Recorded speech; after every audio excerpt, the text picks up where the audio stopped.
Monday morning, 0 degrees outside, ice coating the water pump. Most Americans are tossing clothes into warm laundry rooms with the push of a button. But for Amish women, this is laundry day, and the temperature doesn't matter. No heated water, no electric washers, just frozen hands, hours of backbreaking labor, and clothes that freeze solid the moment they touch the clothesline. Hauling and heating water. Water must be hauled from wells or hand pumps in darkness, often by 4:30 in the morning. Pump handles freeze solid overnight, requiring hot water poured over them before they'll move. A family of 8 generates 6 to 8 loads weekly, requiring over 100 gallons of water that must be hauled and heated every Monday. Each trip carries 2 buckets weighing roughly 16 pounds each when full. Heating this water consumes 2 to 3 hours minimum. Large pots crowd every available space on the wood-burning kitchen stove. Water heats slowly, bringing 20 gallons from near freezing to adequately hot, requires sustained, intense heat. The wringer washer system. Most Amish households use wringer washers, machines that predate electric models by decades. These washers operate on gasoline engines or diesel motors, creating considerable noise and exhaust fumes that fill washhouses or basements where laundry happens.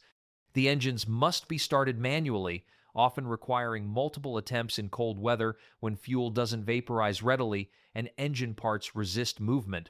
The washer itself is deceptively simple, a large tub with an agitator that moves clothes through water and soap. Above the tub sit 2 rubber rollers powered by the same engine, positioned to squeeze water from clothes before they go to rinse water. The concept is straightforward, but operation requires skill, strength, and constant attention. Each load follows the same process. Sorted clothes get placed in the tub with hot water and soap. The agitator runs for 10 to 15 minutes, sloshing clothes through the soapy water with mechanical persistence. The woman must monitor constantly, adding clothes gradually to prevent overloading and ensuring everything receives adequate washing time. Most Amish laundry happens in unheated spaces, basements, washhouses, or enclosed porches where temperatures hover barely above outdoor readings. Working in these frigid spaces for hours creates genuine health risks. Hands repeatedly plunge into water hot at first, then cooling rapidly in the cold air. The cycle of hot and cold water exposure damages skin severely. Amish women's hands during winter laundry season show the effects: red, chapped, cracked, sometimes bleeding from splits that won't heal because they're reopened every Monday. The soap itself presents challenges in cold weather. Traditional laundry soaps, often homemade from lye and animal fats, don't dissolve well in lukewarm water. They leave residue on clothes and require more rinsing. Water management becomes critical. As water cools during washing, it loses cleaning effectiveness.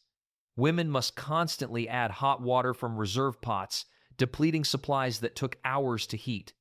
Running out of hot water mid-laundry means stopping to heat more, extending an already exhausting day by additional hours. The wringing challenge. After washing, clothes must pass through the wringer, 2 rubber rollers that squeeze out water before clothes go to rinse water or the clothesline. This mechanism, while ingenious for its time, poses genuine dangers that Amish women navigate carefully. The wringer operates with significant force, capable of pulling fingers, hands, and arms into the rollers if the operator isn't vigilant. Most wringer washers include a quick release mechanism that separates the rollers when pressed, but reactions must be instantaneous. Amish communities have documented numerous injuries: crushed fingers, broken bones, severe bruising from wringer accidents. Most experienced laundry women know someone who's been injured. Operating the wringer in winter compounds the danger. Numb, cold fingers don't respond as quickly to danger. The coordination required to feed clothes smoothly through the rollers while maintaining safe hand positioning becomes difficult when hands are stiff from cold. Women must remove their protective mittens or gloves to handle wet clothes, exposing skin to freezing temperatures and wet fabric that accelerates heat loss. The physical effort required surprises those unfamiliar with the process. Heavy items like quilts, coats, or multiple pairs of work pants require significant strength to push through the rollers. Women lean their full body weight against the clothes, using leverage to force water out. After hours of this repetitive motion, shoulders, backs, and arms ache with deep muscle fatigue. Hanging laundry. Once wrung, clothes must be hung immediately. Outdoor clotheslines stretch across yards, positioned to catch maximum wind and sun exposure. In winter, these lines become testing grounds for human endurance. Temperatures of 0 to -10 degrees are common during Amish laundry days. Add wind chill, and the effective temperature often reaches -20 or 30 degrees. Wet clothes freeze to hands during the hanging process. Women must work quickly, pinning items to lines before their hands become too numb to function. The clothespins themselves present challenges wooden pins absorb moisture and freeze shut, making them difficult to open. Metal pins conduct cold directly to fingers. Some women keep clothespins in apron pockets close to their bodies, hoping body heat keeps them workable. The clothes begin freezing the instant they touch the line. A cotton shirt might be stiff within minutes. Heavy items like pants or dresses freeze in whatever position they're hung, creating bizarre sculptures of rigid fabric. Winter wind causes clothes to flap violently before they freeze solid, sometimes tearing fabric or pulling items from clotheslines entirely. Proper spacing becomes crucial. Items hung too close together freeze into single masses that won't dry properly. Items spaced too far apart waste precious clothesline space, forcing multiple trips to hang all the laundry. Women develop practiced eyes for optimal spacing that maximizes drying efficiency while using available line length. Freeze-dry phenomenon. What happens next seems to defy logic. How do frozen clothes dry? The answer lies in a natural process called sublimation, the direct transition of water from solid ice to water vapor without passing through the liquid phase. This is essentially freeze-drying, the same principle used to preserve astronaut food and instant coffee. For sublimation to work effectively, conditions must be right. Low humidity is essential. Dry winter air draws moisture from frozen clothes gradually. Wind accelerates the process by carrying away water vapor molecules as they leave the fabric. Sunlight helps, though it's not strictly necessary. Even cloudy days with sufficient wind and low humidity allow freeze-drying. Temperature matters, but not in obvious ways. Clothes actually freeze-dry better at steady cold temperatures than during freeze-thaw cycles. Days that remain below freezing throughout allow consistent sublimation. Days that warm above freezing create wet clothes that must then dry through normal evaporation, a much slower process in cold weather. The time required varies dramatically based on conditions. On ideal days, sunny, windy, below freezing, low humidity clothes might be dry by evening. On poor days, cloudy, still, higher humidity clothes might hang for 2 or 3 days before completely dry. Some items, particularly heavy quilts or coats, might remain on lines for a full week. Bringing in frozen laundry. Retrieving frozen laundry presents its own challenges. Clothes frozen solid don't fold, they snap. Women must carefully remove items from lines, handling them like rigid boards. Clothespins sometimes freeze to the fabric and must be carefully worked free to avoid tearing. Items are stacked rather than folded, carried in baskets or arms into the house. The thawing process begins immediately indoors. Rooms near wood stoves become drying areas where frozen clothes gradually return to flexibility. The transformation is visible. Rigid fabric slowly softens, folds become possible, and dampness sometimes reappears as ice melts faster than fabric dries. The house fills with the smell of damp wool and cotton, and humidity levels rise noticeably.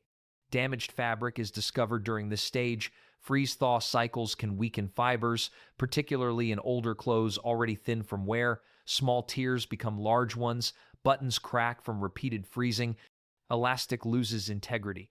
Dark clothes show white salt stains from water minerals concentrated during the freeze-drying process. Each damaged item means additional sewing work later. The moisture released during thawing creates secondary problems. In homes heated by wood stoves without modern humidity control, excessive moisture promotes mold growth on walls, ceilings, and furniture. Windows drip with condensation. Bed linens feel perpetually damp. Some families accept this as unavoidable winter reality. Others try to manage it by limiting indoor drying or increasing ventilation. Indoor drying. Certain weather conditions make outdoor drying impossible or impractical. Heavy snow, freezing rain, or temperatures below -15 degrees might force laundry indoors. This creates immediate space problems in homes where every room serves essential functions and excess moisture threatens the household. Drying racks made from wood get positioned near stoves, creating barriers between heat sources and living spaces. Clothes get draped over chair backs, laid across tables, hung from beams or rafters. Every available surface becomes drying space. The family must navigate around damp laundry for days, disrupting normal household routines. The fire demands constant attention when drying clothes indoors. It must burn hot enough to dry clothes reasonably quickly, but not so hot that it creates fire hazards from hanging fabric. Wood consumption increases dramatically. A family might burn an extra half cord of wood per winter just for laundry drying, representing additional labor cutting, splitting, and hauling that wood. Mold prevention becomes critical during indoor drying. Clothes that dry too slowly in humid conditions develop musty odors and sometimes visible mold growth. Women must turn items regularly, move them closer to or farther from heat sources, and ensure adequate air circulation. Some items, particularly thick quilts or coats, might take a full week to dry completely indoors, during which they occupy precious space and add moisture to already humid air. Laundry challenges. Certain items present extraordinary difficulties in winter laundry. Heavy winter coats absorb enormous amounts of water and weigh 30 or 40 pounds when wet. Getting them through the wringer requires assistance one woman feeding while another pulls. Hanging them on clotheslines means finding strong line and sturdy pins that won't fail under the weight.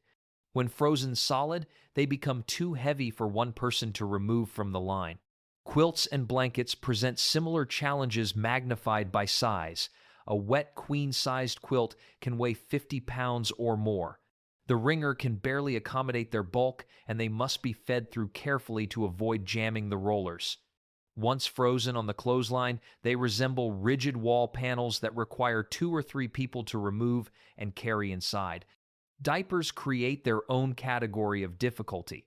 Families with infants or toddlers generate dozens of cloth diapers weekly, all requiring thorough washing for sanitation.